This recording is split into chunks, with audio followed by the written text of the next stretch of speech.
everyone! I hope you've got your jammies on and you're ready for your bedtime story with Mrs. Gifford. Today, we are reading one of my very favorite books from when I was a kid. It's called The Stinky Cheese Man and Other Fairly Stupid Tales. This is by John Skiza and Lane Smith. But first, before we start reading our funny book, I have to introduce you to our special guest for today. And I thought since one of our characters in our book is a sly fox, that I would bring my friend Nick the Fox. Some of you might have known some of his work, right? So he's gonna sit with me as we read this book. So, The Stinky Cheese Man and Other Fairly Stupid Tales. I have found a kernel of wheat, said the little red hen. Now who will help me plant this wheat? Where is that lazy dog? Where is that lazy cat? Where is that lazy mouse? Wait a minute.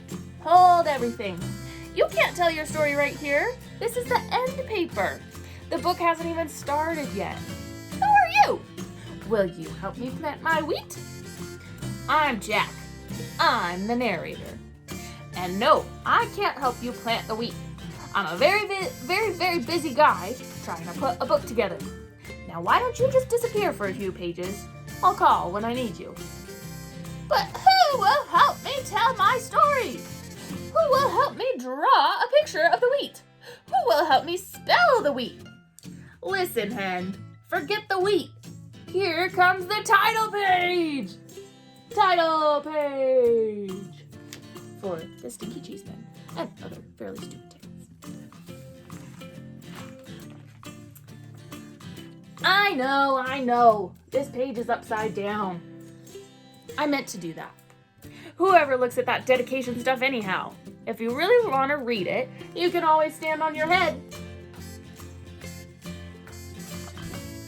A long time ago, people used to tell magical stories of wonder and enchantment. Those stories were called fairy tales. Those stories are not in this book. The stories in this book are almost fairy tales, but not quite. The stories in this book are fairly stupid tales. I mean, what else would you call a story like Goldilocks and the Three Elephants? This girl walking through the woods smells peanut porridge cooking. She decides to break into the elephant's house, eat the porridge, sit in the chairs, and sleep in the beds. But when she gets in the house, she can't climb up on baby elephant's chair because it's too big. And she can't climb up on Papa Elephant's chair because it's much too big. So she goes home. The end. And if you don't think that's fairly stupid, you should read Little Red Running Shorts, or maybe The Stinky Cheese Man. In fact, you should definitely go read those stories now, because the rest of this introduction just kind of goes on and doesn't really say anything. I stuck it onto the end here so it would fill up the page and make it look like I really knew what I was talking about. So stop now. I mean it. Quit reading. Turn the page. If you read this last sentence, it won't tell you anything. From Jack. Once upon a time, Chicken Licken was standing around when a piece of something fell on her head. She wasn't the brightest thing on two legs, so she started running around in circles clucking. The sky is falling! The sky is falling! We must tell the president! Chicken Licken ran to her friend Ducky Lucky and clucked. Ducky Lucky! Ducky Lucky! The sky is falling! The sky is falling! We must tell the president!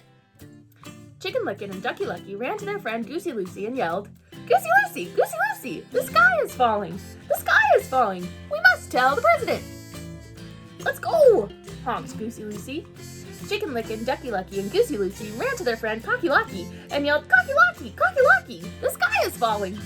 The sky is falling! We must tell the president! Let's go, crowed Cocky Locky.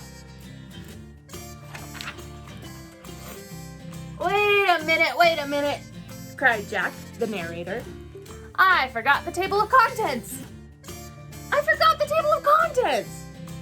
Hey, you're not in this story, said Chicken Licken. I know, said Jack the narrator, but I came to warn you, the table of contents is... The sky is falling! The sky is falling! Clucked Chicken Licken. We must tell the president!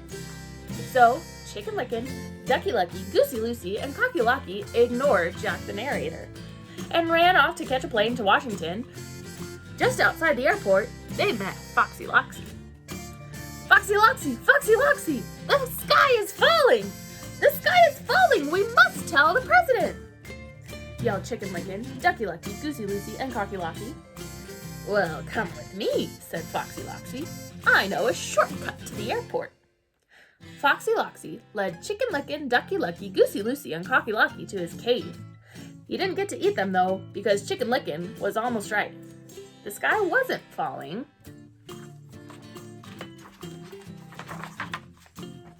The table of contents was. It fell and squashed everybody. The end.